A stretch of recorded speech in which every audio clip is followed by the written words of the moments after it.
Hello, reporter room investigators. My name is Jessica Davies. My job is to investigate crimes, crime scenes, and potential suspects. I'm an investigative journalist, and I want to share with you how to do the same thing. If you haven't subscribed and become a member of the reporter room family, please do.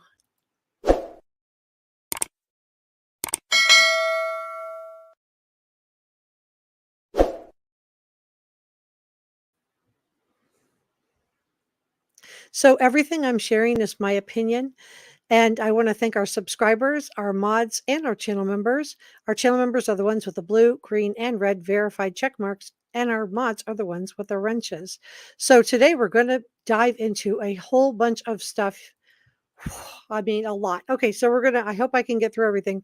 I've got 6 packages ready to go. And today we're going to talk about the prosecution's interest in the Strava app. Will this exonerate Bryan Kohberger? Will this implicate Bryan Kohberger? Because it has a very heavy GPS, very heavy duty GPS on it.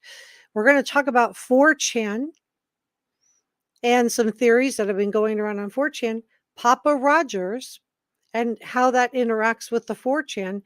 We're going to talk a little bit about the prosecution's response to BK's alibi. Spoiler alert, they're not happy. But we're not going to spend too much time on that because we have a lot of other stuff to dig into. So I want to start off by talking about the night of the crimes, November 13th of 2022. And I'm going to be talking about this case in terms of Bryan Kohberger because he's the only person who's been indicted, who's sitting in jail and, you know, was arrested for this crime. So I will be talking about this case in terms of him, but he is innocent until proven guilty, and he has not had his day in court yet. So BK took his cell phone with him, and I was thinking that maybe he needed it to help navigate around the cameras. That was my original theory, but I've switched up the theory a little bit. I think he may have been watching the house and the occupants of the house. So sorry, I'm going to have to grab a sip of water. I'm just getting over a chest infection.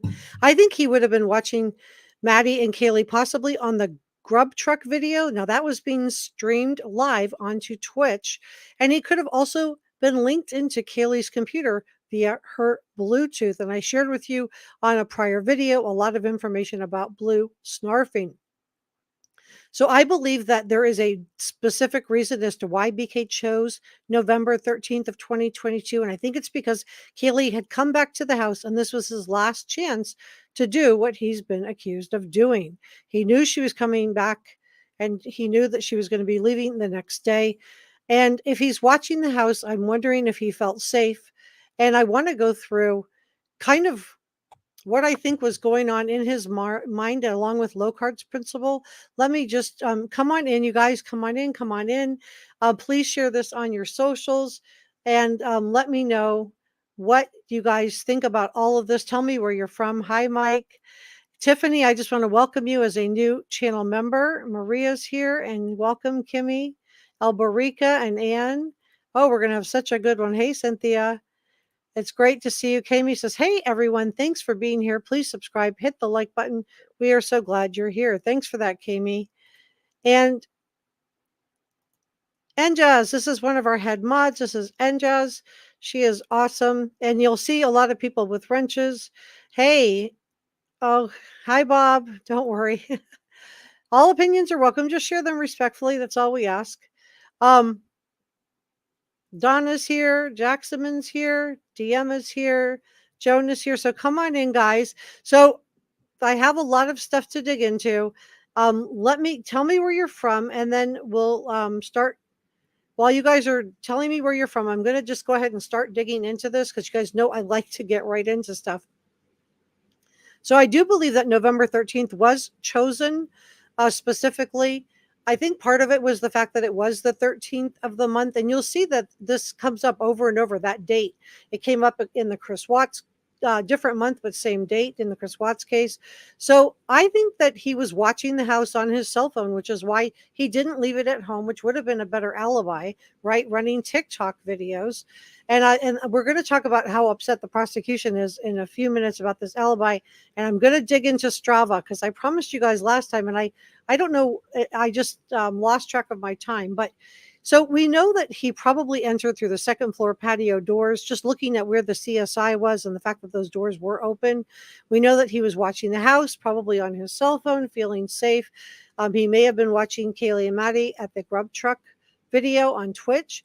He enters through the second floor patio doors and he leaves the doors open on the patio because this will do two things. One, it reduces his chance of going against Locard's principle, which states that every contact leaves a trace. Every contact leaves a trace. So he would have wanted to minimize his contact, and by just not touching the doors on the inside, it would make it harder for people to prove that he was in the house. It also would make it easier for him to make a fast getaway. So I think he had headed straight up to the third floor. I think he opened Kaylee's room first, and this is why Dylan first hears Kaylee playing with the dog. I think the dog probably hopped around a little bit, but he closed and went into Maddie's room and caught a look. And I don't think he was expecting Maddie and Kaylee to be together in the same room, let alone in the same bed. And I do think that they fought back, especially Kaylee. And I'm going to talk more about Kaylee because I am wondering if he did know her. But it was to no avail for Maddie and Kaylee. But BK did lose his knife sheath in the struggle because, in my opinion, this is because the belt that the knife sheath normally would attach to, he could not fit that around his Dickies jumpsuit. And we have seen in the affidavit the receipt for the Dickies jumpsuit. Doesn't say jumpsuit, but it says Dickies. So I'm assuming it's a monkey suit. And so he was probably holding the knife in one hand and went like this, but in the struggle. And then the other thing that happened is while he was doing away with Maddie and Kaylee's, Xana comes out, and I don't know if he knew she got a DoorDash delivery or not, because he's circling the house 1, 2, 3 times in his Hyundai Elantra, and Ann Taylor admitted it was Brian's car in the hearing, and I covered that on a prior video. So, and then it does a slow 3-point kind of turn and parks. So I don't know if he didn't see the DoorDash, but having the DoorDash delivery and Xana answering the door gives it a very, very tight timeline for law enforcement, because they can say, put the DoorDash driver on the stand and say, was Xana alive at 4 a.m. when you went to the door to deliver her DoorDash? And the DoorDash driver can say yes. So that tightens up the timeline for the prosecution. So I've seen some people say, oh, it might be at 3:20. No. Because of the DoorDash driver, it's going to be very, very precise, combined with the video camera footage, which Ann Taylor really wants. She really wants that video camera footage. And we'll talk about that in a second, too. So I don't think this crime sounded like what we thought it was going to sound like, because Ethan and Xana could have called 911 if they'd heard something out of the ordinary. They didn't call 911 either, so it wasn't just Dylan or Bethany. So I do think Xana came out of her room. Now, she would have noticed the patio doors were open. She would have felt the cold air coming in because it was cold that night. She would have seen them open, and then I think she sounded the alarm and said, is there someone here? Now, this would have sent BK into a panic, and I think he came down the stairs and chased Xana back into the room where Ethan was, and this is how Ethan ended up getting done away with. He was in the wrong place at the wrong time, and as was Xana with her DoorDash delivery. But we don't know. People have asked, how come Dylan and Bethany survived? But we don't know if they were supposed to survive or if he was going to do that go to their rooms next, because we don't know this, because I think he booked out of there. He did away with Ethan and Xana and then got the heck out of there because he thought somebody sounded the alarm. He didn't know if 911 had been called or not at this point. So I think that he would have stripped off his monkey suit at the door as quickly as he could. And this is why Bethany saw someone who wasn't wearing anything out the patio sliding doors, as reported by the Mirror. Now, I think that this theory explains several things. One, it explains why Dylan and Bethany survived. He was in a hurry to get out of there. 2, it explains why Kaylee was done away with in such a brutal fashion. It was because she fought back, and it was also because she was trapped between Maddie and the wall. And I do believe that it's possible that she was his target. or Maddie and Kaylee both were targets. So it explains also why BK left the knife sheath behind. It was dropped in the struggle. I've heard some people in my comment section saying, well, how could the knife be clean? And I'm like, nobody's ever said in the affidavit or anywhere that that knife sheath was clean. That's never been stated. So we don't know if it had, anything on it or not. I'm going to assume, just given what we've heard about the crime scene, that it did. But I think he was dropped in the struggle. He heard Xana call out, there's someone here, and hurried downstairs. And this is, he didn't retrieve it. And this explains why Ethan was done away with and why BK chased Xana back into her room. Allegedly, he's innocent until proven guilty. So we're going to talk about, according to the search warrant, we know that BK's data was requested from Strava. Now, Strava is an app used by athletes for recording and sharing run information. Remember, Dylan described a man who was athletic but not muscular. And time will tell if BK's record from the afternoon of November 13th of 2022 on the day of the crimes will implicate him or exonerate him. But I found this interesting about the Strava app. It's a workout resource. We know BK was a bit of a health nut, and it could be related to more of the victims also. We don't know if any of the other people were using Strava. But one little piece that did really catch my eye was that BK also revealed that he's not the smartest criminal, and it would not shock me at all to find out that if we had a web service like Strava counting his footsteps, similar to what we had in the Alex Murdaugh case. So we're going to talk about the cell phone, and then we're going to dig into the Strava app, and we're going to talk about 4Chan, Pappa Rodger, and the prosecution's response to BK's alibi. Will the Strava app implicate or exonerate BK? Well, the fact that he turned off the phone or set it to airplane mode during the crimes tells us, or at least it wasn't pinging at the towers, that BK understood some of the technology issues around committing a crime like this. Let's face it, he had applied to the Pullman Police Department, right? He applied for a job to teach law enforcement how to catch criminals using technology. So, let's say he was, decently, good at it. So let's discuss the real reason BK took a cell phone. And I think it was that he was watching the victims. I think he was, watching and doing what he did on multiple nights when he went stargazing. I think he was watching the victims using the cell phone. So I don't think his taking the cell phone was done, sloppily. I think it was a calculated risk. And BK knew that he couldn't get in and out of the area and in and out of the house unless he had some idea of who was there. And I think he wanted to make sure that Kaylee was there. So let's talk about Strava for a second, you guys. Let me grab this. Then we're going to talk about Pappa Rodger. I have 1, 2, 3, 4, 5, 6 packages to dig into. Okay. So first, I just want to show you receipts. Let me grab this. Let me take this down.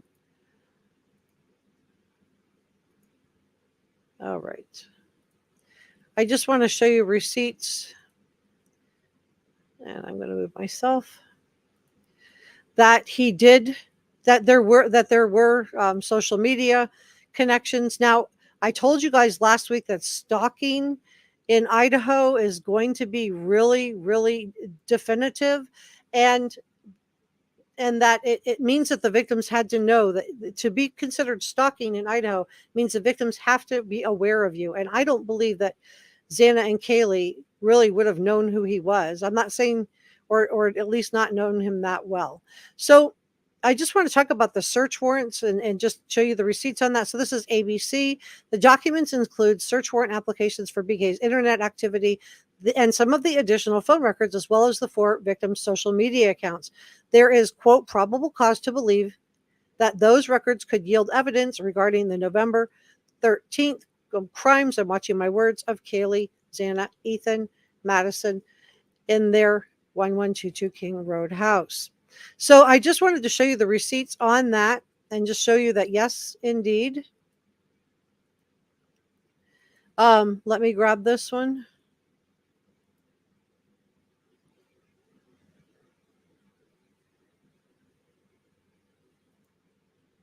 Okay. All right. So we're going to talk about this in just a second. Let me check in with chat And then I'm going to talk to you more about the Strava app. Um, let's see.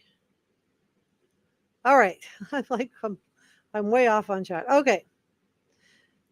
Hey, good to see you. I'm glad. Thank you so much. Drive safely, Pam. Okay. So LB says if he was awaiting for the DoorDash, it was as if he was waiting for DoorDash before he made his move. It's possible that he knew about DoorDash, but maybe not. Um, it could have been a coincidence. We're not going to know probably ever the answer to that question, but that's such a great point, LB. Bob says he already had been involved in a lot more than he planned. Yeah, I think he was really caught off guard. And again, he's innocent until proven guilty, but I do think he was really caught off guard by what was going on. I don't think he was expecting it.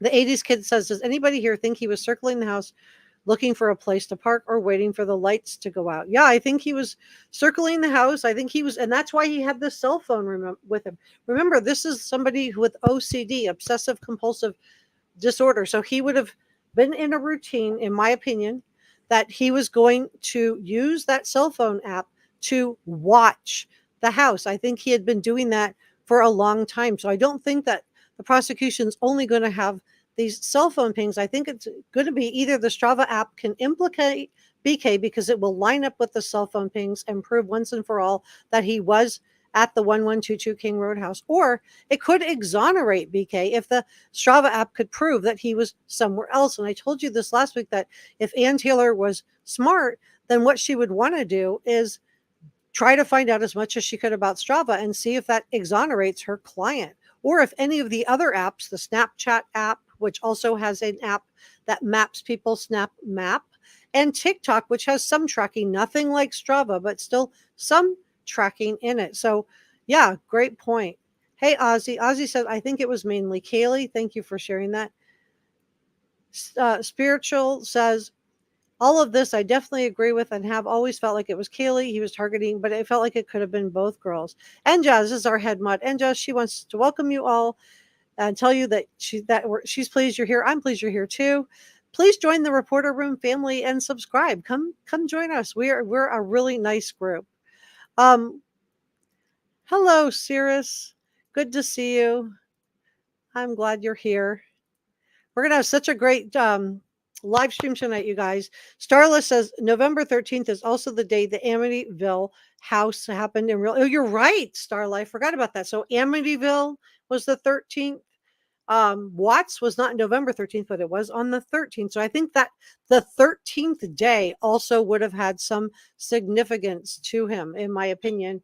But I also think the reason that night was go time was because Kaylee was going to be leaving town. And if his target was Kaylee and Maddie, then, or if it was all the girls in the house, then this would have been his chance to get Kaylee. And I do believe that this is why that Kaylee's laptop and Apple Watch have not been returned to Stephen Christie Goncalves. I think it's been held by law enforcement because of the Bluetooth.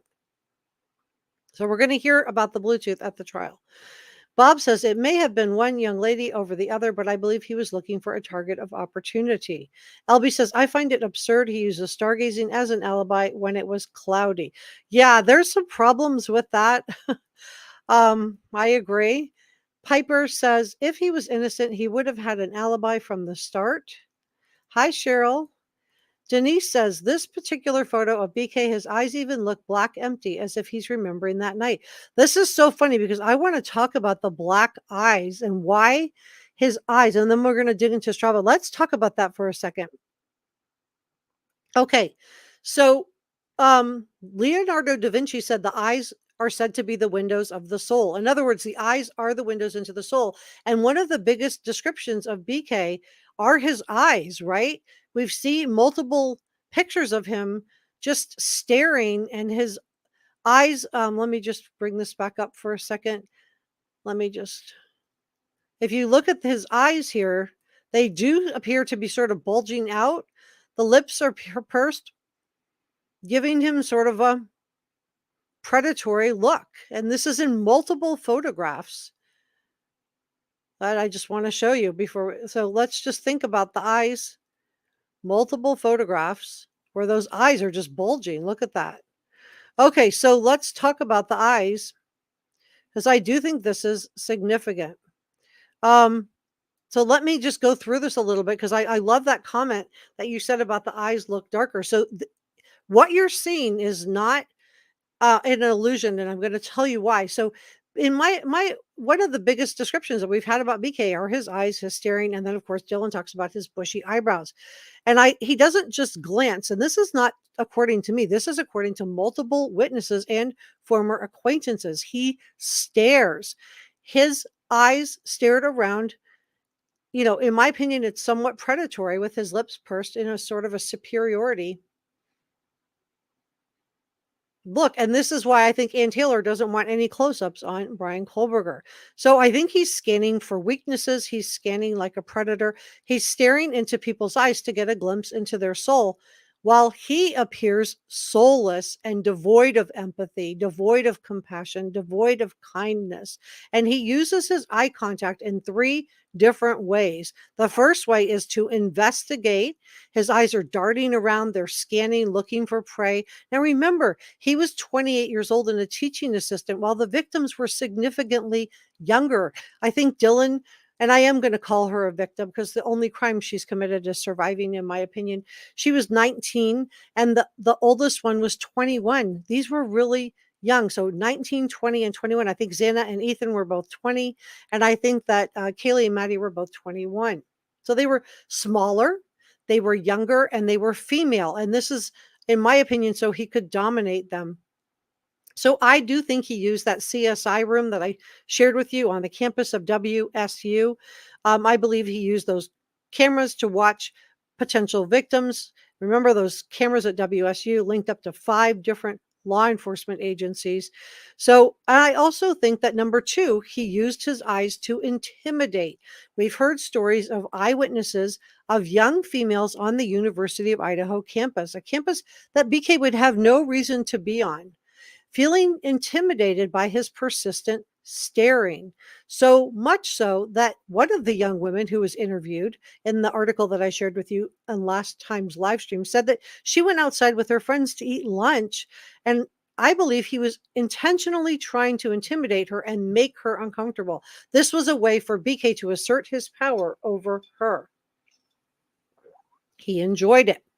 3 is to manipulate. Now, we've heard constant stories about how inappropriate BK was with the women back at the Seven Sirens bar when he was going to DeSales University in Pennsylvania. He was so inappropriate with female servers that the bar staff kept cards on file about him. He was kicked out of his high school program and had to finish online because of inappropriate interactions with young high school girls.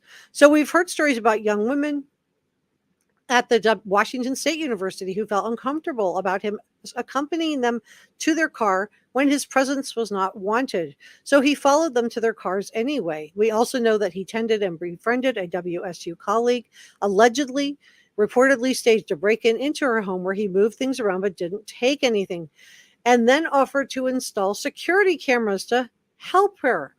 I'm here to help you. Instead, he used the security cameras to spy on her. I've had a lot of people ask me if she reached out to law enforcement. I actually think it was the other way around. I think that she may have heard that he was arrested and then reached out, and then they came out and checked the cameras. And this is how they got that information about him using the cameras to spy on her. Again, that cell phone, I think that's why he had it with him that night. I think he was watching the victims.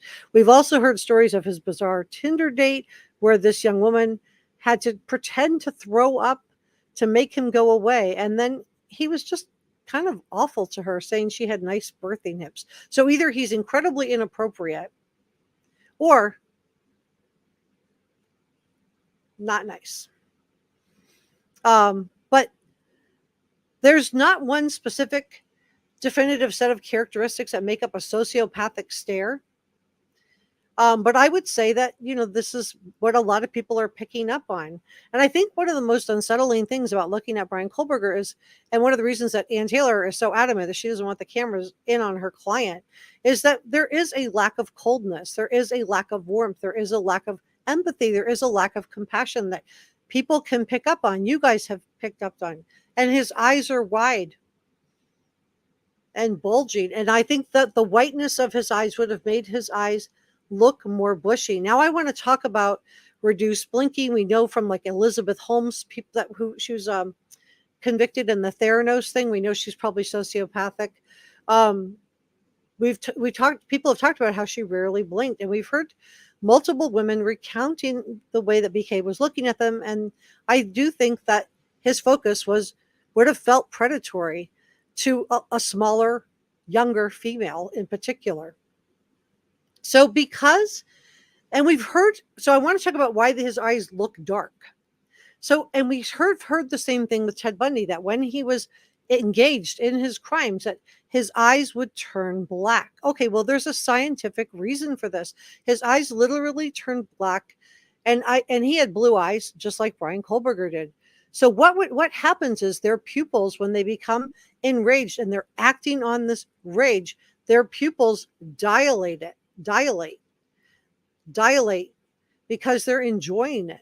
And so I think that this is why the eyes look darker in some pictures and lighter in other pictures. And we heard this over and over in the Ted Bundy case. So I just love that comment. Thank you so much for sharing it. All right, let's start digging into these all of these packages. Let me take this down, because we have a lot of stuff to dig into. Let me see where I am. Okay, so we talked about the camera. I just want to make sure I didn't miss anything. We're going to talk about 4Chan, Pappa Rodger's, and BK's response to the alibi, but I do want to take you through the Strava app a little bit. So the Strava app can either implicate or exonerate BK, and it does have multiple things. It's supposed to be better than GPS because it doesn't just follow you when you're in the car, it follows you when you're walking. So as wherever you have your phone with you, the Strava app tracks you. So we know that law enforcement was looking for any accounts associated with Bryan Kohberger, including Strava, including TikTok, and including Snapchat. And I think Strava is very interesting because of the technique and the even more advanced hardware printing. So this would help law enforcement, according to Strava's website. It has methods for calculating distance. Strava takes the distance data recorded in the file and parses it into a data stream to calculate total distance, average speed, and max speed. So I think that this is really, really interesting. So we're going to talk about 4Chan and Pappa Rodger's. Let's dig into that next. Let me grab this. Okay, make sure I'm sharing this with you so I'm not just off. Okay, so we're going to talk about 4Chan next, and then we're going to dig into Pappa Rodger's. Let's see, my source on this is Medium, and the author is Vase Holly. All right, so we're going to talk about that. Let me check in with chat and just make sure I'm not missing any good questions, because you guys have the best questions. We have the smartest reporter room family. We have the smartest, most critical thinkers, I think, on YouTube. We have really great people in our community. It really is like a family. I mean, I look forward to seeing everybody in this group. So I'm so happy you guys are here. LB wants to know, how long do you think until the trial? I don't know. Boy, that's a great question. I think the hearings are getting redundant. It's like hearings about having more hearings. And I think that, he could at least set the trial date. Let's at least get the trial date so the families of the victims know this is when it's going to happen. But he hasn't done that yet, and I don't know what his thinking is on that. I would love to be a fly on the wall in his private chambers to know why he hasn't set that. It may be because of the alibi problems. I don't know. But great question, LB. Bob says, I wonder if he ever rubs legs with Ann Taylor. I don't think so. I don't think she would be having that. That would be so unprofessional. I just don't see Ann Taylor doing something like that. I do. I think she plays some games. I think she does try to manipulate us, but I also do think she is a good lawyer. But with that said, she's very cunning. She's very smart. Always painting Bryan out to be the victim. Oh, woe is me. My client, we're missing information. We don't even have a trial date. She says she needs until the summer of 2025 to go through everything. Well, prosecution only had a few weeks head start on her. So if she needs until the summer of 2025 to go through everything, well, the prosecution needs till around that amount of time also. So it's not like she's got like a huge head start on him. And Jess says, who knows? Oh, B seems to be dragging. Yeah, it does. Bo says, what baffles me is that people believe on different YouTube creator videos that Bryan wasn't a stalker. There have been many witnesses seeing him on the campus. Yeah, and that's because of the definition of stalking in Idaho. It's such a narrow definition. The victims have to know that they're being followed for it to be considered stalking. It doesn't mean he wasn't surveilling them. It doesn't mean he wasn't watching them. Hey, Holly, good to see you. All right. You can just see how nice everybody is here. Kay says, today's been a good day after PT. I'm glad it's going well for you. Sarah says, please take the time to hit the like, subscribe, and help our girl Jessica out. Thank you, Sarah's Black. And then Jess says, please like and subscribe. Thank you so much, Brother Mike. Yeah, I'm saving up for a computer. Thank you for donating to the fund. I appreciate that.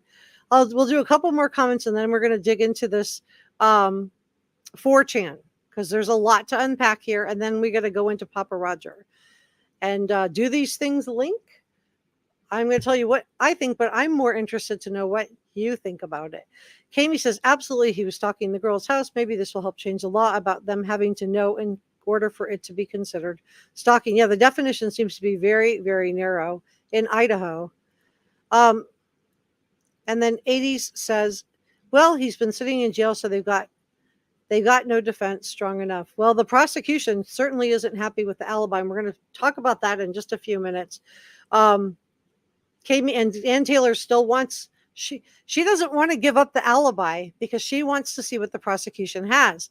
And the prosecution doesn't want to show her everything they have because they want the alibi to be based on where Bryan actually was, not an alibi crafted to fit the evidence. So that's what you're seeing in the struggle. And Ann Taylor's like, oh no, poor me. My client can't get all the information. We don't even have a trial date. If we don't have a trial date, Miss Taylor, just chill. And then we've got the prosecution, like we want a hearing. We don't want another hearing. We want a trial date. We want a proper alibi. We're going to talk about that in just a second. I always forget to tell you guys, I have a Facebook group. If you type in Bryan Kohberger or Sebastian Rogers and Reporter Room, we should pop right up for you. I have it linked below too. But we have a great thing, and we just hit 600 members this week. Really nice chat room if you want to come hang out with us. If you don't see me here on YouTube, it's because I'm there. Welcome, and thank you so much. Sonia's been a member for 26 months. Yay! Congratulations, and thank you for your support. Wasn't Delphi also on the 13th? It was February 13th. You're right. So now we have 4 cases on the 13th. All right, so let's dig into this. I want to dig into the 4chan. I'm going to watch my words here, and I have to because some of the theories. So I'm going to, okay, so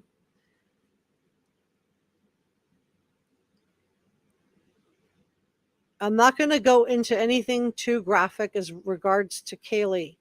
I'm just going to say that what happened to Kaylee was more horrific than the other ones. Okay, so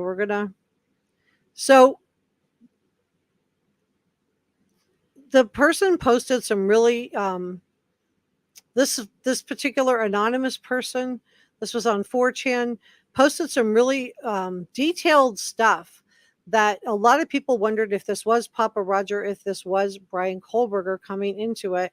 And it's so graphic, I'm not going to talk about it here. But like all alleged killers, as according to the author, BK, despite his PhD efforts, he wasn't a PhD yet in psychology, had a master's degree, is not that smart. So Highway 6 gas station. So BK was found because his phone was hooked to Bluetooth on the white Elantra at the Highway 6 gas station. His phone just happened to be on 4chan at the time because he was posting details about the crime.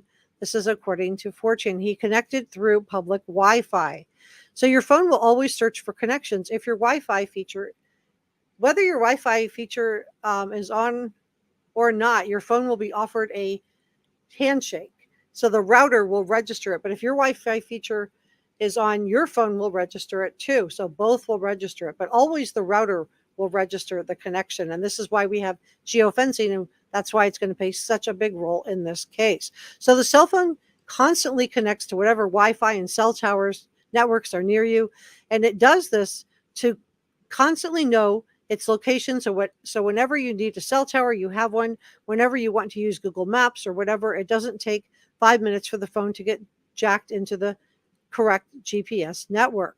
Now, Google and Apple also use this to build profiles when your phone goes for completely benign reasons. So this means they found the poster after he kept jumping VPNs while posting on the 4chan Idaho slasher thread. So the FBI most likely knows who owns the 4chan servers, and at the very least, everything posted there is monitored by the feds and probably has been for the last decade. So this is a JB Bruno. You probably seen him on my channel before. I like going to him. So he says the Elantra found in Pennsylvania, a Hyundai Elantra was taken away from Bryan Kohberger's house in Monroe County, Pennsylvania. Law enforcement sources tell NBC News a white Elantra has been a possible clue in the case. And Ann Taylor said it was Brian's car. So after posting chilling taunts on 4chan, BK seems to have disappeared from the message board, allegedly. This is according to the author. But like every crime, we will discover shortly he was a rave. Like every crime, we will discover shortly he was raving madman, and everyone suspected, but the cops took forever. So people on 4chan thought this might be the person who did it. So let's talk about his digital footprint. He was studying criminal psychology. He'd been posting on the internet forum Reddit asking for volunteers to do a research project. And, I don't find anything that nefarious, in my opinion, about this research project. I think that this wouldn't be that out of the ordinary for a criminology student to post. This is just my opinion. We know that he allegedly followed the girls on Instagram. We've heard this from multiple news sources, as well as Kaylee's parents, Steve and Christy Goncalves. So what do we know since the arrest? After receiving tips about the white Hyundai Elantra and his phone data from 4chan, the detectives finally had a name. It's assumed that BK's DNA was at the crime scene, and we know now that it was the IgG that led them to Brian's father, but that's not the DNA the prosecution's going to present at trial. Although that's all Ann Taylor wants to talk about, because that's easier to refute. The prosecution got a court order. Once he was arrested, they got a cheek swab, a buccal swab, with saliva and skin, and that is the DNA that will be presented at trial. That is the DNA that matches up in the octillion range, which is a digit with 27 numbers after it for Bryan Kohberger. So he did not have a criminal record. So BK and the Golden State Killer were both found using similar things. The police finally had their suspect's identity, and it's reported that the FBI started monitoring BK. The FBI followed him for 4 days. This is how they know he was cleaning his car meticulously in the middle of the night, wearing gloves. They were sitting there watching him do it. This is how they know he was sorting his personal trash from his parents' trash, putting his personal trash in Ziploc bags, and walking it down to the neighbors' trash cans, because they sat in their cars and watched him do it. So they honed in on BK through DNA evidence and by confirming the ownership of the white Hyundai Elantra. This is according to 2 law enforcement sources briefed on the investigation. So this would have come out before the gag order. And the gag order was put in place by who? Ann Taylor. Ann Taylor, Bryan Kohberger's defense attorney, requested the gag order. So we don't have information, although she likes to pretend it's the prosecution that won't release the information. The gag order was put in place by Ann Taylor, and it's to protect Bryan Kohberger's right to a fair trial. But she always wants to circumvent it with just one piece of information that, of course, benefits probably her. Whereas the prosecution says, let's just not have the gag order. And then she sits down. Um, upon the arrest of BK, it's reported that he asked, did you catch anyone else? Now, a lot of people have taken this to mean that he somehow that he would have had somebody working with him. But we know from everything that we know from BK, we know he was a loner type of person. He wasn't the type of person that had a lot of friends. He wasn't the type of person that went out and socialized. He was alone.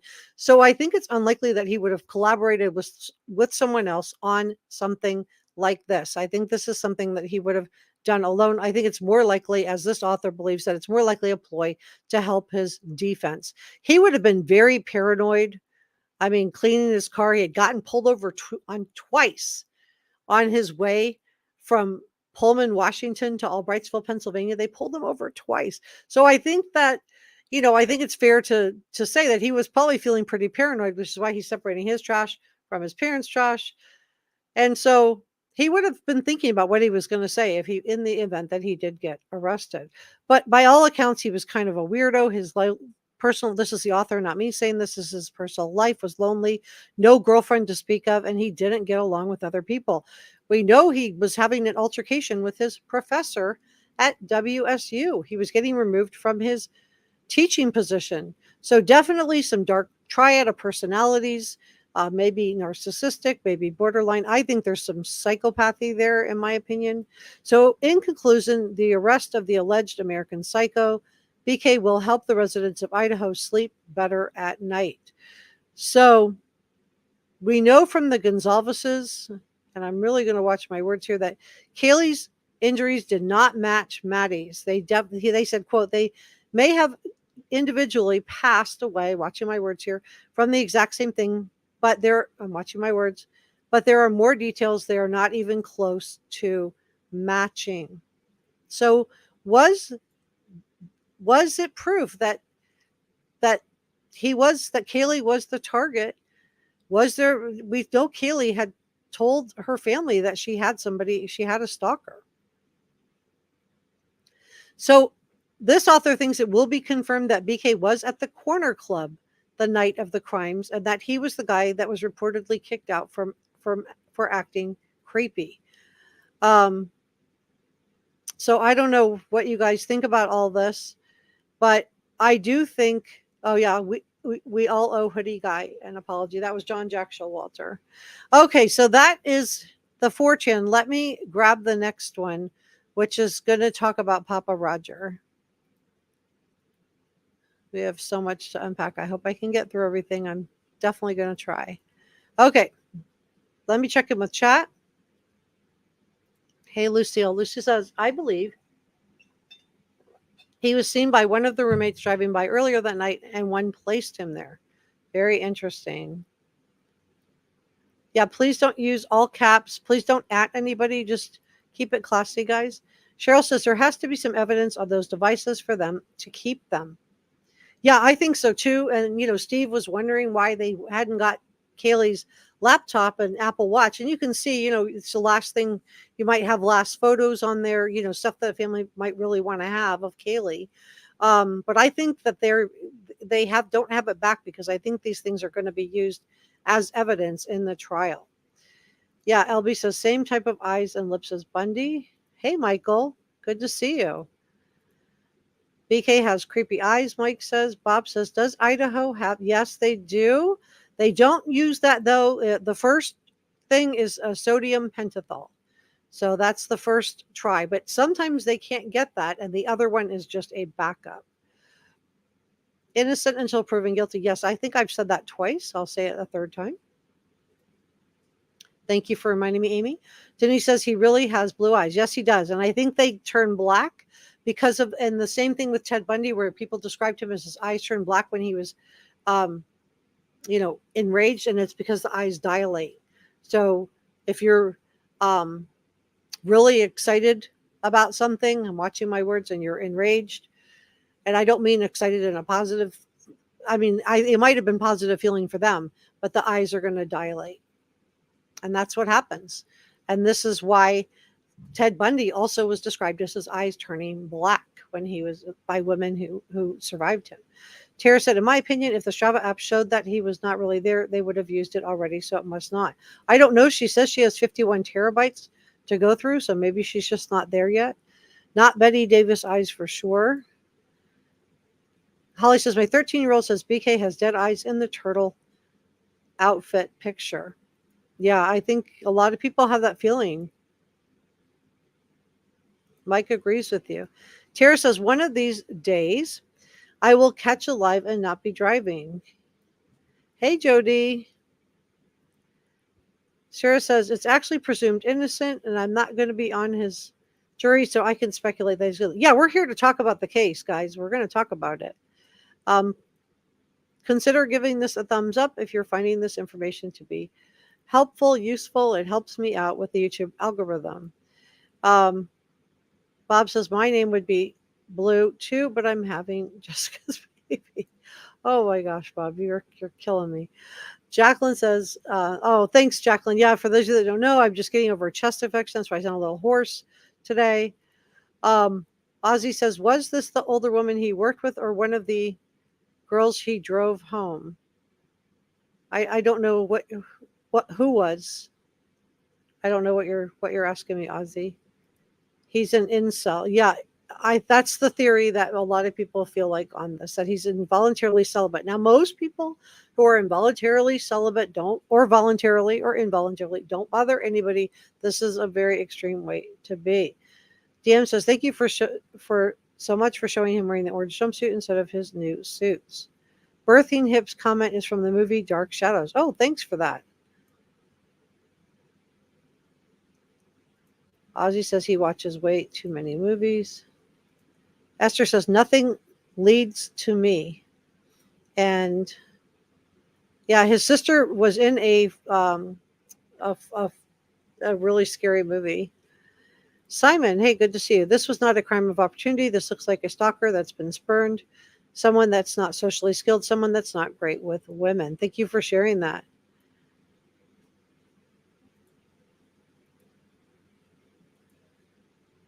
He can hurt a fly with the eyes. Esther says, to think he is an incel, he's been on Fates, has friends. I don't know if he really has a lot of friends. I haven't heard about him having a lot of friends. Ozzy said, yeah, I think he used movies to help teach him how to be socially with others. Oh, that's a good theory. All right. Hey, Tiffany. And this is our newest channel member, Tiffany. We're so glad you're here. Villainess says he really has an intense stare. I noticed in the early hearings he looked right in the camera.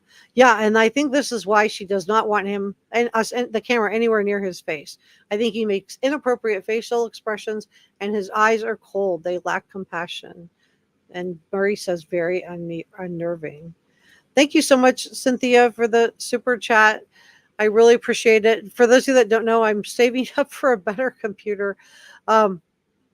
I burn through them very quickly. They last me maybe a year and a half max because I do so much editing on them. And anyway, I really appreciate that. Okay, so Elizabeth says, I believe Kaylee was a target. BK saw on social media that she was in town and thought it's now or never and could be explained why he wasn't fully prepared. Great point. All right, well, let's dig into this Pappa Rodger. So we're going to talk about the theories. A lot of people have asked me, was he in the house before? I don't know if he was in the house or not. He could have gone in, but the house was on, multiple real estate sites. So, I mean, I've been able to download pictures of the interior of that house because it was for rent, over the years. So, but this was just kind of the basic layout of the house. And I do believe that this second floor, this is where the patio access. Can you guys see this? Okay. Yeah. I believe the second floor is where he got in right here. And this is where Bethany, I think, came up the stairs and saw someone as they were exiting. So I think he would have stripped everything off, dropped it into a plastic bag, and run out to his car, which I believe was dextered out. So Pappa Rodger is the name used by a prolific comment writer in the true crime group. I was in this true crime group, so I just want to say full disclosure, I was in there. I had no idea I was in there with somebody. But the questions and the comments have, they were bothersome. I have to say they were concerning. But I'm curious if you think he was Pappa Rodger. If you think he's Pappa Rodger, put a 1 in the chat. If you think he was posting on 4chan, and if you think he was Pappa Rodger and the poster on 4chan, put a 1 in the chat. If you think he was Pappa Rodger and not on 4chan, put a 2 in the chat. If you think he was on 4chan and not Pappa Rodger, put a 3 in the chat. If you don't think he had anything to do with either one of those accounts, put a 4 in the chat. Let's see what you guys are thinking. So comments and questions posted by the now deleted Pappa Rodger Facebook has gone viral, and people have, we've all been wondering, is this Pappa Rodger? Was he Bryan Kohberger? Because how did he know so many things about this case? And at the time, this was a huge group. It had 152,000 members, and it was very, very active, very busy. So let's true crime sleuths have compared the writings to that Reddit survey that BK posed as a student investigator into the thoughts and feelings of criminals. They also believe that Pappa Rodger's Facebook profile, although it's actually an artist rendering of a soldier, was selected because it strongly resembled BK. It's also been proven that it has not been proven that Pappa Rodger was Bryan Kohberger, and people online have argued both for the theory and against the theory. So it's not clear exactly when Pappa Rodger last posted, because other pages have sprouted up using his name since it went viral. So the Pappa Rodger that you see today is not the same account. That account was deleted. Now, whether it was deleted by law enforcement, whether it was deleted by BK, if it was deleted by somebody else who was just catching too much heat, I don't know. Jennifer Coffendoffer also tweeted out about the Pappa Rodger account, saying that the Pappa Rodger had an insightful yet devastating theory as to why Kaylee may have been the target. So she raised the question about whether BK would have been using behind the Reddit handle Inside Looking, which we've also talked about. And if you'd like me to do more of a deep dive into Inside Looking, let me know. I can do that next week for you guys. So this is not a proven theory, and now there's subreddits that are just devoted to analyzing whether BK was Inside Looking, and a YouTube video shared screenshots of Inside Looking's Reddit comments. One theory says that BK was Inside Looking, and somebody else says no, it wasn't. So Pappa Rodger was embroiled in a lengthy Facebook argument, and ultimately his correct theory that the killer left the knife sheath behind. Now remember, this post that Pappa Rodger made on November 30th, BK was not arrested until December 30th, and we weren't told about the knife sheath. This was weeks before. So it says, of the evidence released, the murder weapon has been consistent as a large fixed blade knife. This leads me to believe they found the sheath. The evidence was released prior to the autopsy. So I don't know, you guys. That's either like a very lucky guess, a very specific lucky guess, or Pappa Rodger was BK, or Pappa Rodger was law enforcement. So he made a bunch of different comments, and on November 30th, he wrote the tweet that I just, not the tweet, the Facebook post that I just, and he got into a fight. He got into a fight because another comment writer disagreed with him. And then when the police affidavit was released, and it shows BK's accused of the crime, and it revealed how he did it, and in fact that there was a knife sheath at the scene, we all went back and went, oh my gosh, who was this account? So, according to the police affidavit accusing BK of the crimes, authorities found a tan leather sheath lying next to Maddie Mogan's right side. So it was lying to the side and slightly underneath Maddie. The sheath had a K-bar USMC, which is United States Marine Corps Eagle Globe and Anchor insignia, stamped on the outside, according to the affidavit. Now, male DNA was left on the button snap of the knife sheath, according to the affidavit. And authorities wrote that they compared this DNA to BK's dad's garbage, Michael Kohberger, and they got a hit. And then when they arrested BK, he didn't exonerate himself by offering to provide his DNA, by the way. They had to get a court order to get that DNA. But according to the Facebook screenshots, Pappa Rodger appears to have knowledge of the home's design, writing, quote, "That isn't a bedroom light," in the comment thread of a post of the Idaho case. He also made comments like, "The K is not in the victim's immediate circle, and the K is not a student. Thoughts?" Now, he was a graduate student, but he was also a teaching assistant. And I can see him, considering himself to be superior, because I've told you in the past, I think he has a superiority complex. And I think this is part of what was his downfall. He was overly competent, but no connection to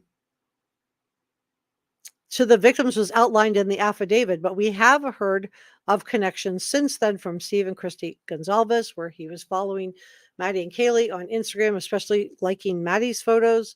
We've heard of multiple connections, which I've shared with you in the past.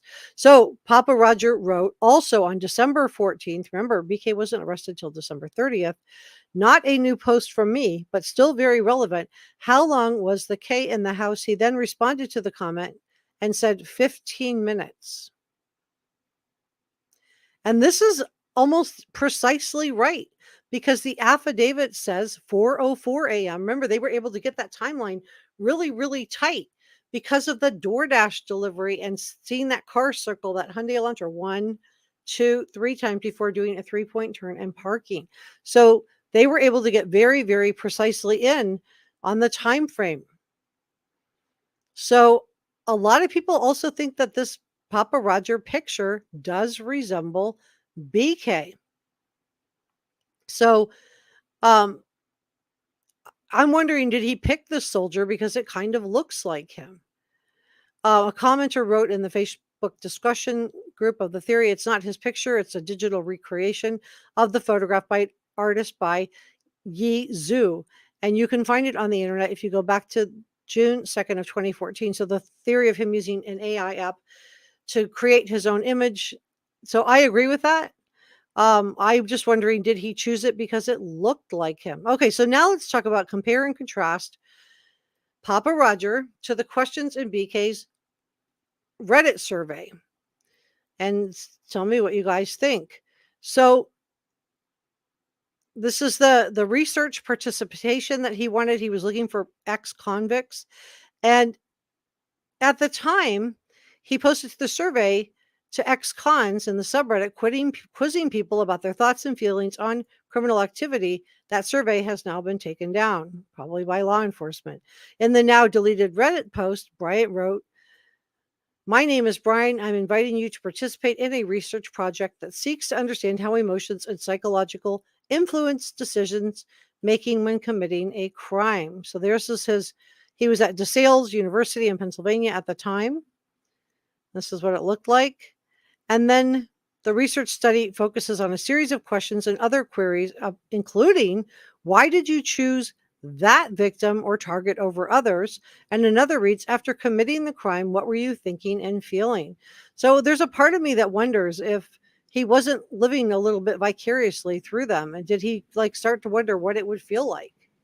What do you guys think? So other questions in the survey include, how was your life right before the crime occurred? Did you prepare for the crime before leaving your home? Please detail what you were thinking and feeling at this point. How did you travel to and enter the location that the crime occurred? And then he said, after arriving, what steps did you take prior to locating the victim or target, person or object? Please detail your thoughts and feelings. So, of the true crime Facebook group, Pappa Rodger also phrased his interactions and questions digging into the motives and actions of the K. Watching my words. Question left by Pappa Rodgers says, according to a screenshot, the date of the K was chosen on purpose. Thoughts? So I wanted to know, what do you think?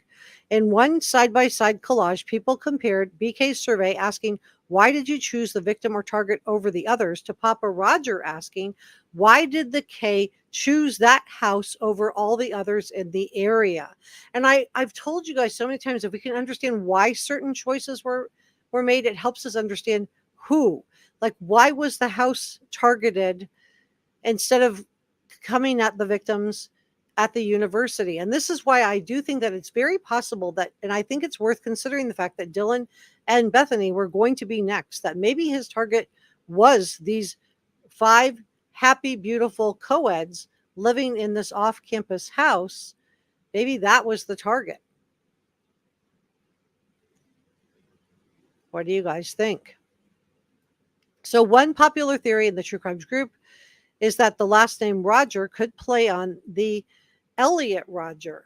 This is also unproven. If you don't know who Elliot Roger is, he's an incel extremist. He's a misogynist who went on to become an incel hero, which is really messed up, in my opinion. So he inspired other people to do similar things. I'm watching my words. He did away with 6 people in May of 2014. So anybody who's like glorifying this, nobody should be. But it mostly, the involuntary celibate, the incel is what it stands for, involuntary celibate. It mostly consists of men who blame women for their failings. This is according to BBC. This is not me saying this. This is BBC. Now, according to ABC News, the Elliot Roger manifesto detailed his childhood, family problems, his inability to get a girlfriend, and his hatred of women, ethnic minorities, and interracial couples. So he just, didn't like anybody. So I don't know. What do you guys think about that? Let me grab the next package. Let me grab this one. So I have so much stuff to get through. I hope we can get through everything. Okay. So we're going to talk about the house, but we're going to talk about the alibi next. I'm going to talk about the alibi. So let me, hey, this is our other head mod. This is Sixth Sense Amelia. Hey, Amelia, good to see you. Christine says, BK is so creepy. Texas says, truth. They also think one of Bundy's first victims was left at the park that he says he went to. I heard that too. I should dig into that some more. Truth Exposed says FSU happened at 661. 661 equals 13, November 13th, 2022, 1122 King Road, paying homage to Bundy. So do you think that's why he was asking, why was that house chosen? The 1122 King Road house on November 13th. Wow. Very interesting, Truth Exposed. Thank you for sharing that. All right. I'm behind on chat. Sasha says, numerology is strong on this one. It was creepy that his parents' house was 119, reversed as 911. That is interesting. Ooh. Truth Exposed says she was dumped in the Snake River and they never recovered her. Piper says, we can analyze his speech patterns and compare. Donna says, in my opinion, he was practicing on becoming an SK. Denise says, no posting since the event. No, the account got taken down. So that's another reason why I thought, well, maybe it was law enforcement that was Pappa Rodger. I don't know. What do you guys think? Month 11, year 22. Wow. And then Chris says, I really think they have the right guy, though. All right, well, let's dig into it. Truth Exposed says the K-bar is 11 inches long. The sheath is 13. Okay. So that, okay, let's dig into this. All right, so boy, the prosecution was not excited about this alibi. I was wondering if they were going to accept it or not, because it really wasn't much more than the last alibi. I just thought she should have left it alone, because then we got, all this humor about him stargazing, and people were immediately able to look up and see that it was a cloudy night. It was foggy. It had fog that night and clouds. So not a good night for stargazing. And then why would you have to go to Moscow to do it? Why not stargaze from your own house? Um, so the prosecutors are saying that BK's driving around looking at the moon and the stars is too vague, because you're supposed to say, where you were exactly, not just I was driving around somewhere. So now they're asking the judge to deny any further requests from his defense to call witnesses other than the defendant himself. This is why she wants everything. I think Ann Taylor wants to know all the stuff the prosecution has, and this is why the prosecution doesn't want to give it to her. They've given her 95% of the stuff, but they've held back a few things, and she does not like it. She is not having it. But you don't get to craft your alibi to fit the evidence. Your alibi is your alibi.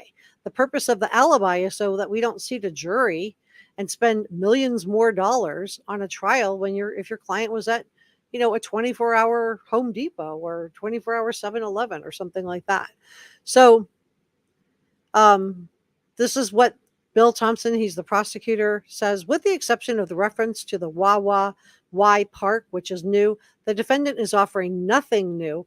In his initial alibi, he was simply driving around during the morning hours of November 13th, Latah County Prosecutor Attorney Bill Thompson wrote in the court filing. So,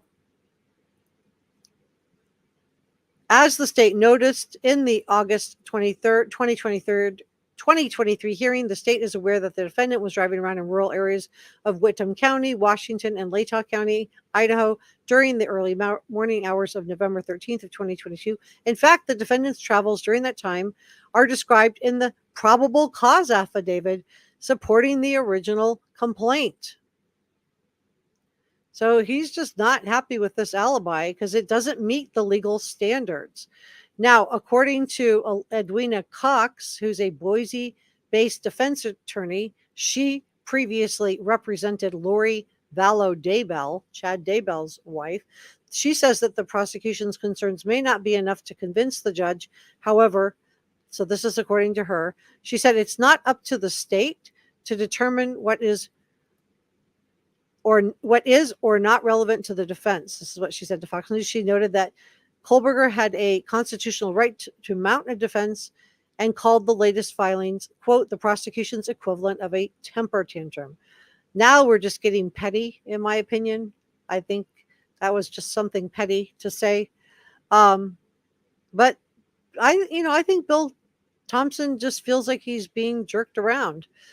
He says, quote, it's now been 11 months since the state filed its request for discovery. Remember, that request for discovery disclosure alibi demand, which was filed on March 23rd of 2023, he had 10 days to respond to that. That's what Idaho state law says. So he's had 11 months, way longer than 10 days to respond. And he says it's almost a year and a half since the crimes occurred, November 13th, 2022, crimes occurred. The defendant has been given more time than he is legally entitled to. I mean, I would say so, in order to provide his alibi. This is from Bill Thompson, the prosecutor. So I do agree. I think that he has been given plenty of time to come up with an alibi. I just think Ann Taylor, she wants to know what the prosecution has. Because for her, this case could mean a big book deal. It's a write your own ticket. It could mean a lot of money in the bank for her if she can win this. She could write her own price tag if she could win this case. So it says, Mr. Kohberger was out in the early morning of November 13th, 2022, as he often did, to hike and run and or see the moon and the stars, his lawyers wrote. He drove through the area south of Pullman, Washington, west of Moscow, Idaho, including Wawa Y Park. So other experts do agree with the prosecution that the alibi is lacking. Let me know what you think about this. David Gelman, he's a former prosecutor. He's now a New Jersey based defense attorney. He says the state's response is short and sweet and to the point. What has been offered by the defense as an alibi is nothing of the sort. So, a denial of the defense's presence at the crime scene isn't enough to establish he was somewhere else. That's not an alibi. To just say I wasn't there, I was somewhere else is not an alibi. You have to say where you were, and anyone who potentially could have seen you there. Or if you're using the Strava app, the Strava app puts me at the Wawa Y Park, which also I showed you guys on the last live stream. It closed at 4 p.m. closed at dusk, so that would be 4 p.m. in the month of November of 2022, 4:20-ish. So Attorney Gelman, defense attorney, says BK has offered no specifics as to his location at the time in question, nor has he offered the names of those witnesses upon whom he will rely on to establish the defense. He said that is not an alibi as contemplated by the law. The trial court should not permit the defense to pursue an alibi defense based on the scant information. So a lot of people have said, well, what difference does it make what his alibi is? Because if he can put up an alibi defense, he doesn't have to refute the state's case. He can make his own case. But under Idaho law, if you don't have an alibi, if you don't give a specific alibi, and this is why the prosecution, he's not throwing a temper tantrum. This is a winnable point for him because he's trying to force Ann Taylor to defend against his evidence rather than he has to defend against her evidence. Puts the prosecution in a better position. So this isn't a temper tantrum. This is in his mind, a winnable point. So, the trial court should not permit the defense to pursue an alibi defense based on the scant information provided. So the defense lawyers have planned to call, we know, Cy Ray as their who's supposed to be a cell phone data expert to support the alibi. And prosecutors are arguing since the alibi is so vague, they shouldn't be allowed to call Cy Ray. So you can see why the prosecution's going for this. Why not try? From their point of view, again, there's a lot at stake here, for winning and losing. So Ann Taylor did have one good win. She had the judge agreed to allow her to resume its survey of potential jurors. I reported this out and was immediately accused of being a Kohberger. Just want to say I'm neither one. I'm just following the evidence and the information and reporting on it. I don't have a dog in this hunt. I'm not, one of the victims or anything like that. So that's one of the things. Let me grab this other one.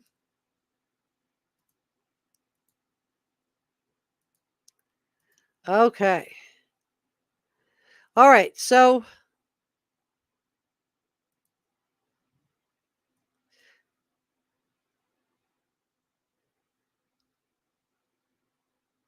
all right. Let me put this iconic picture. This is the one that Kaylee posted. It has the two roommates on the side. This is the one that Kaylee posted to Instagram that night.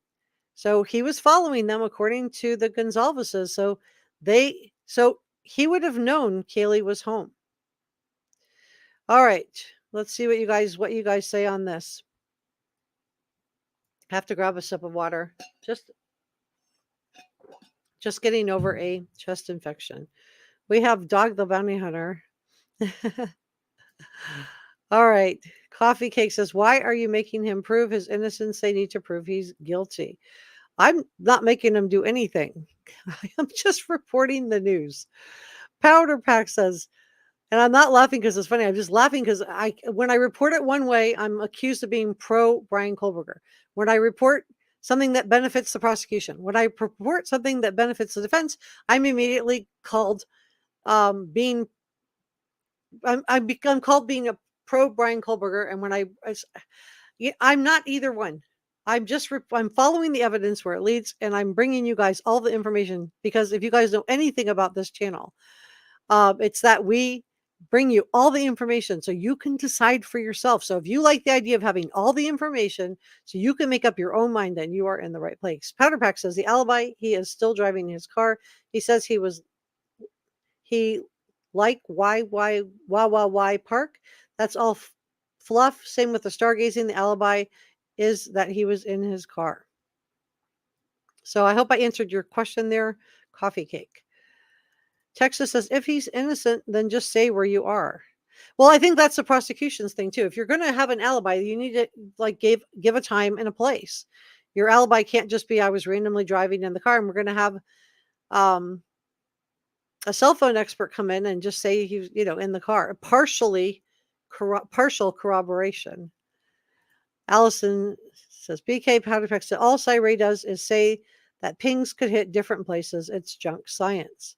Jackie Blue says, hey, Jackie says, maybe his camera took photos of the sky while, yeah, that would be an alibi.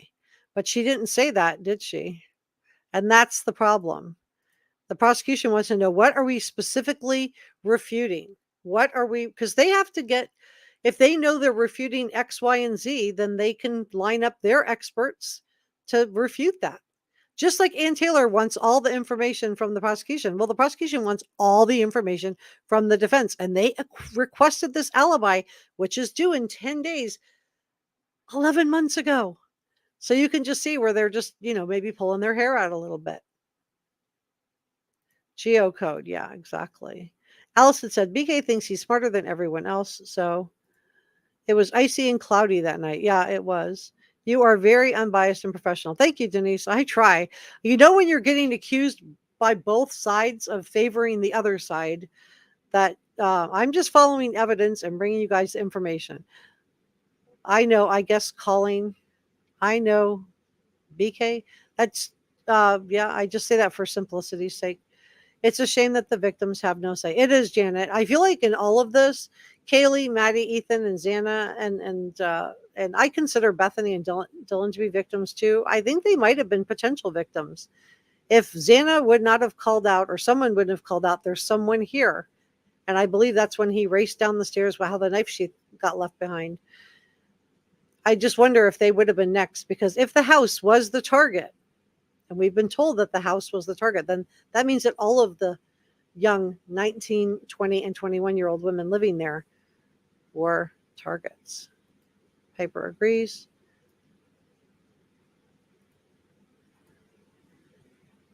I feel like he lacks common sense. I think he lacks social things. Yeah, and Jazz is asking, do not use all caps. Thank you, Janet. I appreciate it. Truth exposed, she's just reporting it. Yeah, that's all I'm doing. I'm just reporting it. If you don't like the information that I'm sharing, that I cannot do anything about. I can't control. If you're just looking for what's called a confirmation bias. If you just only want to hear what benefits your side and you don't want to hear what benefits the other side, then you're looking for what's called a confirmation bias. And this is something that, as a journalist, I work really hard not to try to get a confirmation bias in my reporting. So I know if both sides are accusing me of favoring the other side, then I'm probably doing it okay. Jackie says, doesn't matter. His camera could have been snapping alibi photos, placing his camera elsewhere. Yeah. So why not use that? That would be, or the Strava app. Coffee Cake still insisting I'm biased. Well, you know what? Last week I got accused of being biased for the defense. So you know what, Coffee Cake? I guess I don't really care what you think. I really don't. This is a spectator sport for her. I don't know if I won't call it a sport, because I'm like, I don't want to act like, because this is people's lives. You're welcome, Donna. Thank you for noticing. I do put hours and hours into researching out my live streams. I'm not just phoning it in to you guys. Simon says he's smart but lacks any charisma. Has anyone come forward to say they were a friend?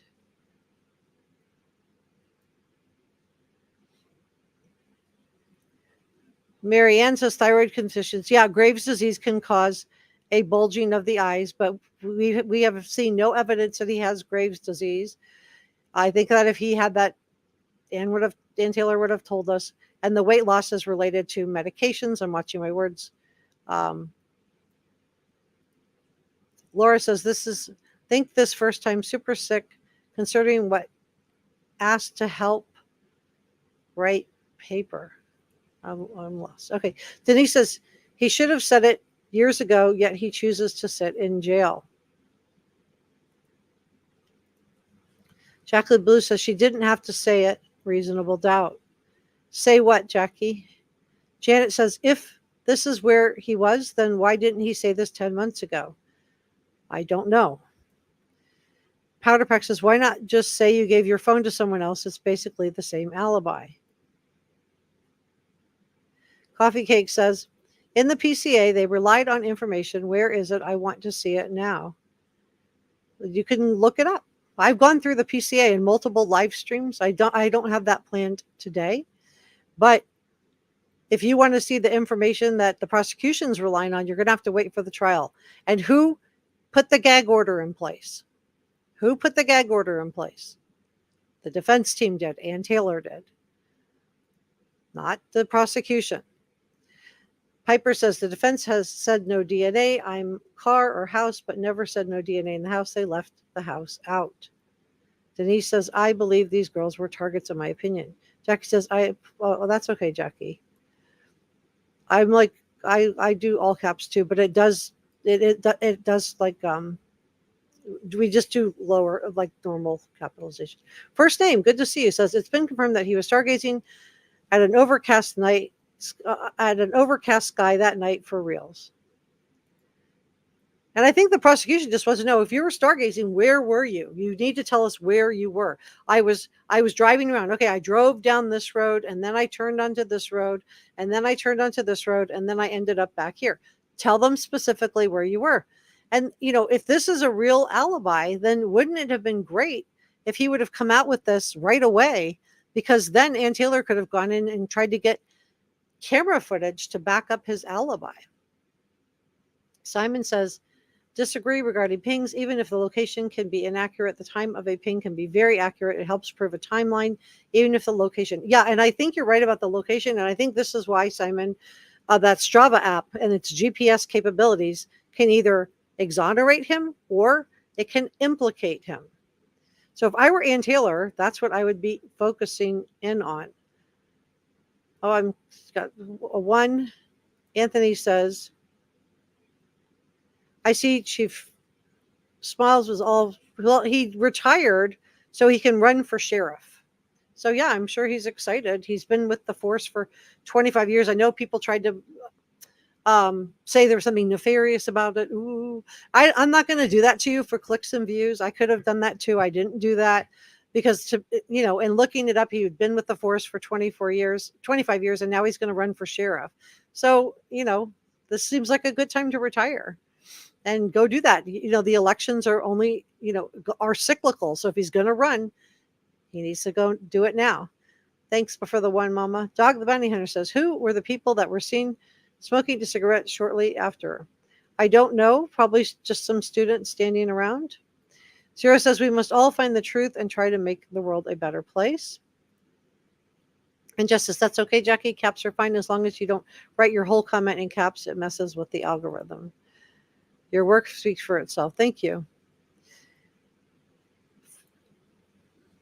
Don't add each other either, guys. Just talk. Just post your comment without arguing with each other.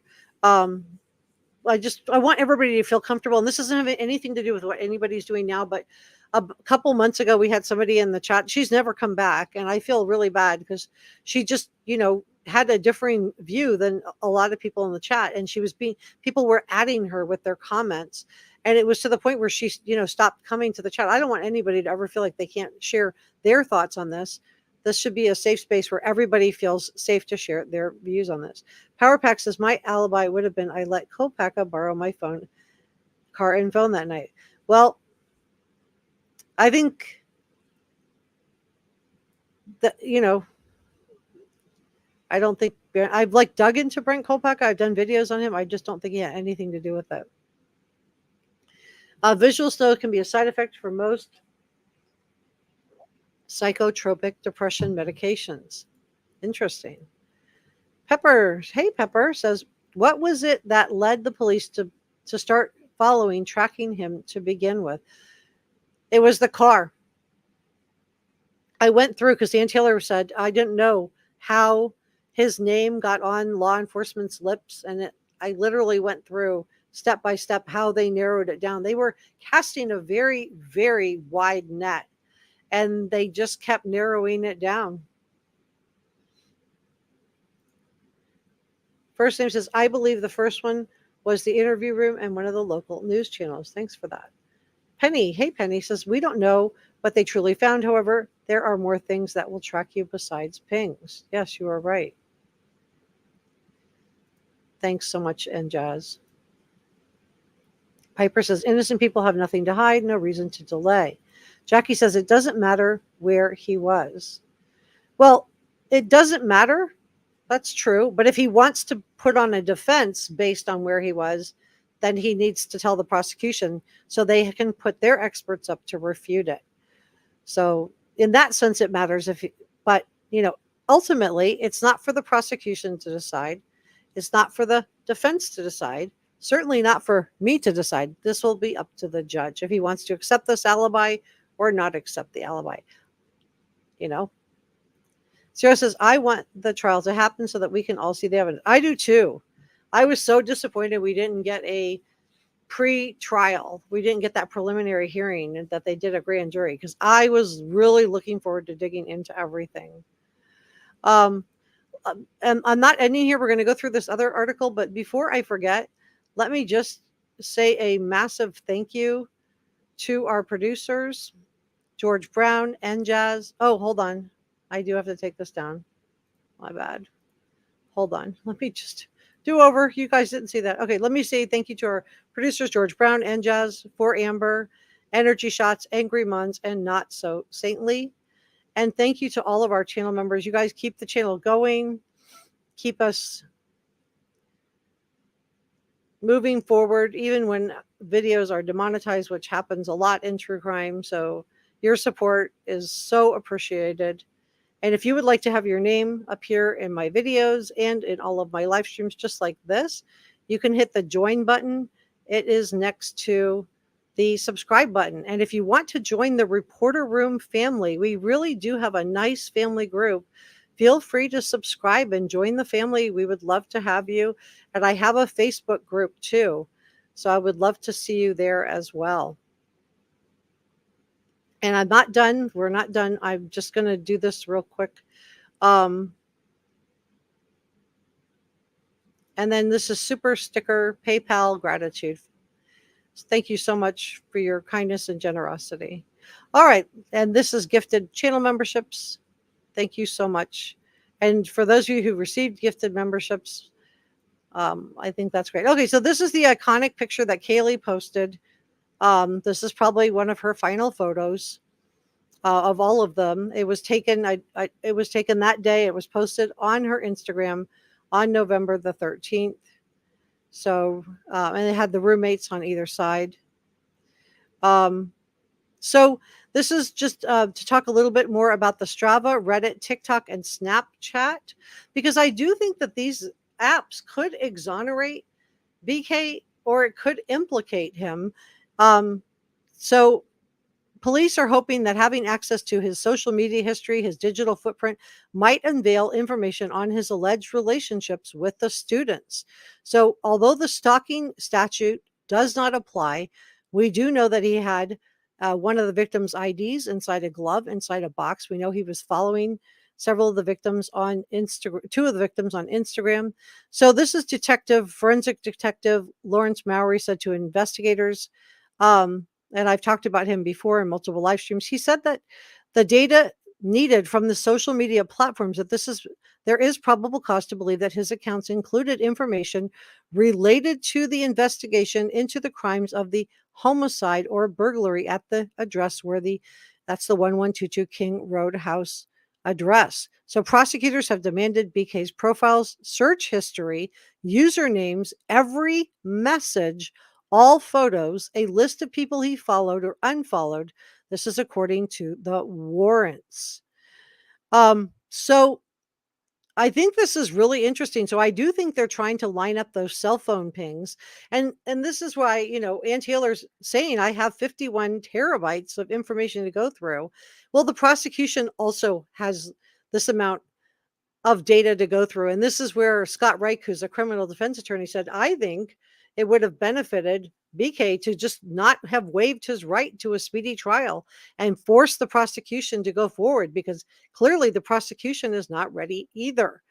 They wouldn't have been ready for the speedy trial. So it might have been a good chance for him to to beat this. So Um, I don't know what you guys think about all of this. Let me just go through a couple more things. Okay, let me pause that for a second. All right. So I have a couple things. We're going to talk a little bit. This is the affidavit. And for those of you that are like wondering, well, um, how did they end up on BK? I did do a video, a live stream just devoted to that. If you would like me to like re-go through everything with you, I would be happy to do that. But I want to talk a little bit more about these apps and how these could exonerate him, um, or how they could implicate him. Because to me, it's a double-edged sword. It could work for him or it could work against him. Um, so I do think that it's very possible that he was watching Kaylee and Maddie at the grub truck, that the stream was on Twitch, and I'm wondering if this is why he had his phone with him. People have also speculated, as I shared with you on the 4chan, that he was at the corner club that night. I believe he chose November 13th because he knew Kaylee was coming back to the house, and this was his last chance to do what he was going to do. I think he was watching the house on his cell phone, which is why he didn't just leave his cell phone at home on a TikTok running in the background or something like that. Um, so I do think that you know that the Strava app is going to be really important. So it does appear that BK was using 3 different email addresses that we know about and 1 phone number. So we know from the court documents that law enforcement used cell phone data to link BK to the crime scene, stating that his cell phone pinged 12 times in the days leading up to the crimes, and then a 13th time around 9 a.m. the morning of November 13th of 2022. Again, why was he back at the house at 9 a.m. if he was stargazing and driving around? Because he dropped the knife sheath. He was trying to figure out if he could get back in there. This is my opinion. Opinions aren't facts. But I believe he was going back there to see if he could get in there and get that knife sheath. So I want to talk about the roommates a little bit.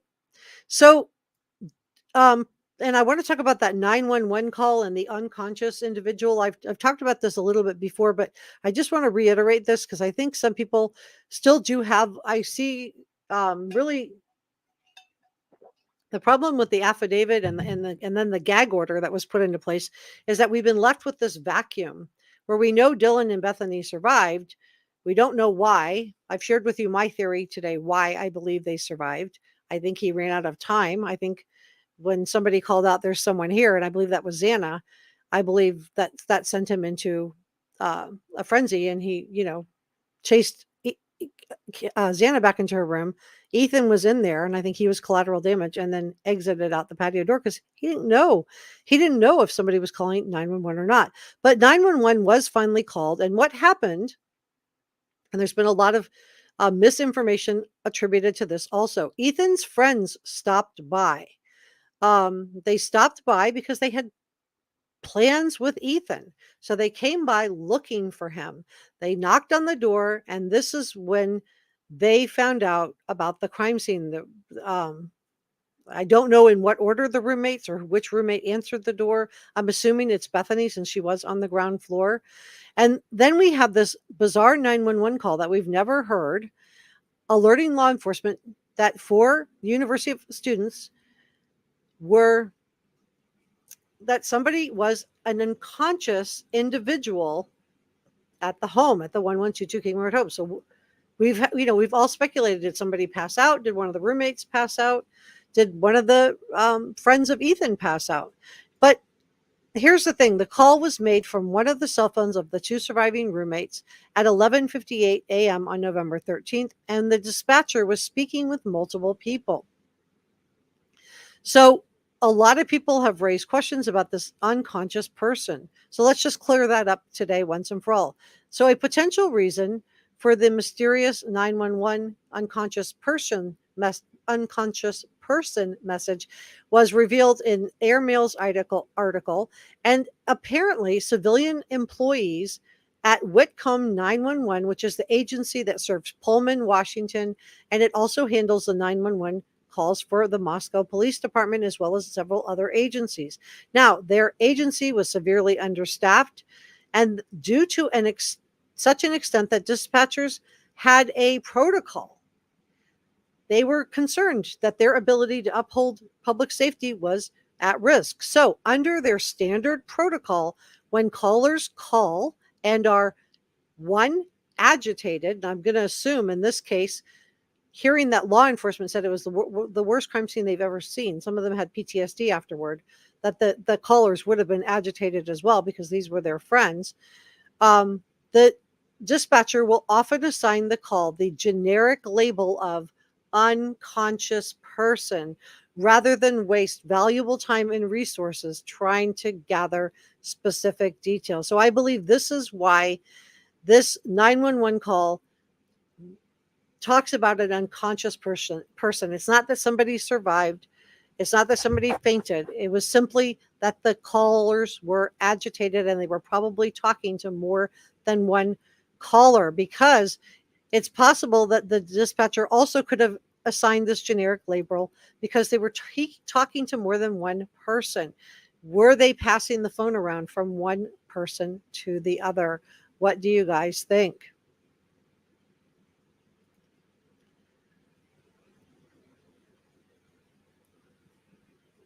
Juggler says everybody has a right to their own opinion. I agree.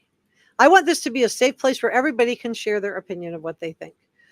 Allison said he's enjoying his time in jail with vegan menu. Would you rather stall than an alibi than go to the pen?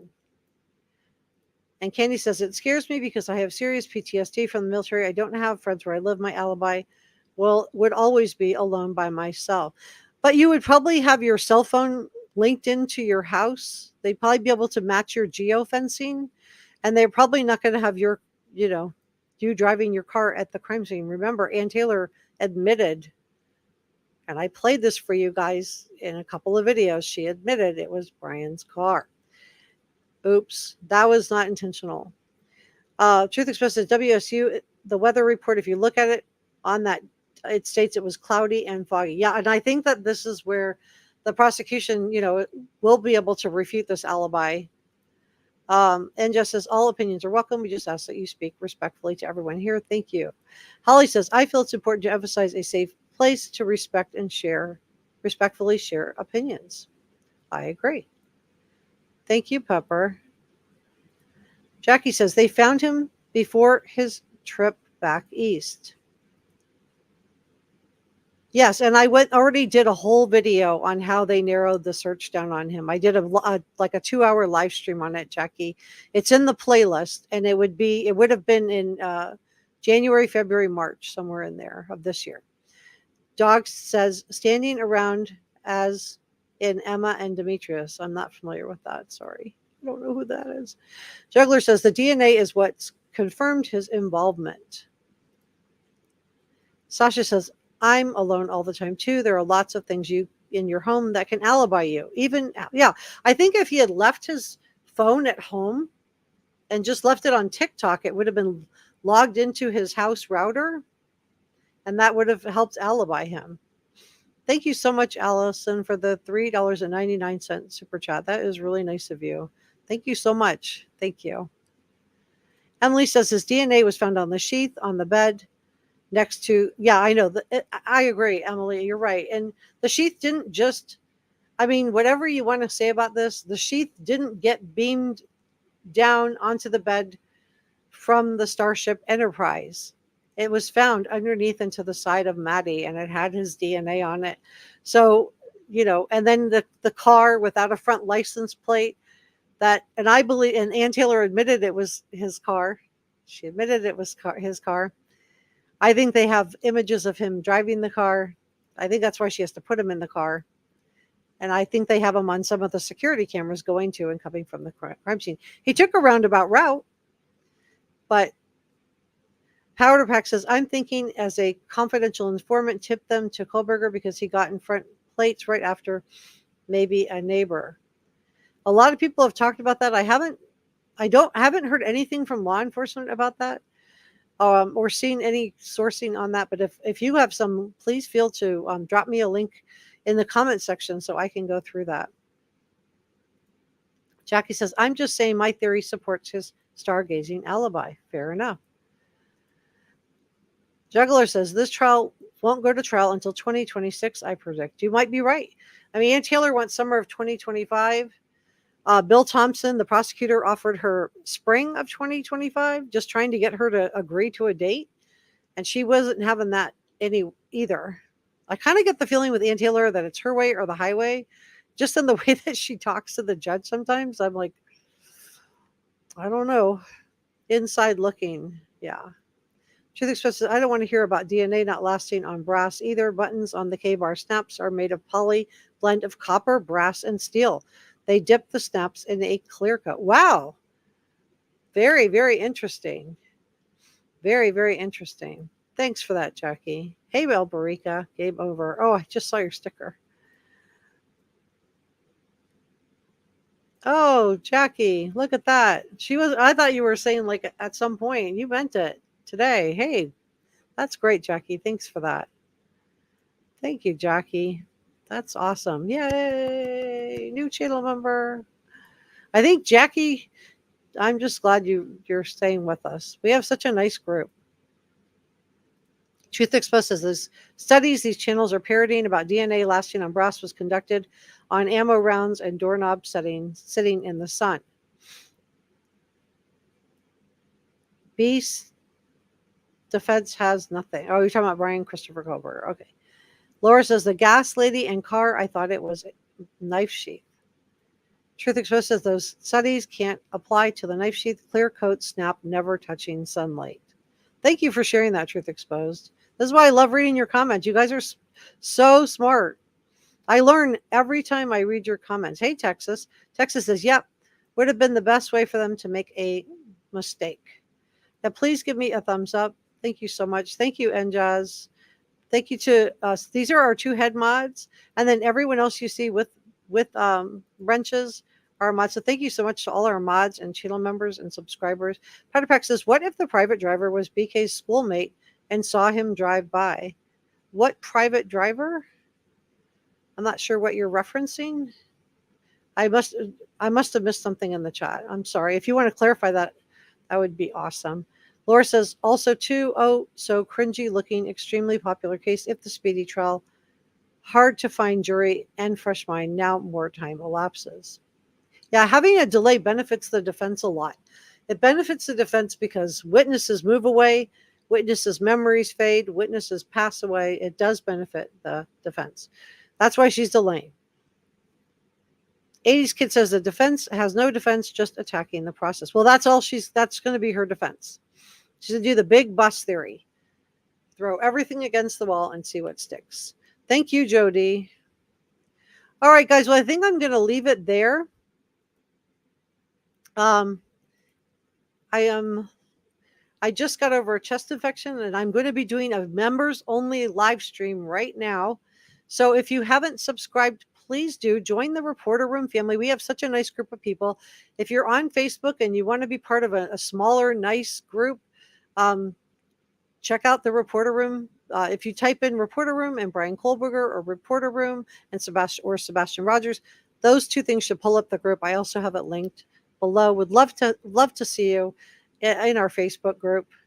And so thank you so much to everyone who joined me today, for all of your opinions, for being so thoughtful and respectful of each other. We don't all have to agree. We're not going to all agree on any one thing, and it's okay that we don't all agree. But I will try to bring you each and every week all of the information so you guys can decide for yourself what you think about this case. And I look forward to seeing you next week.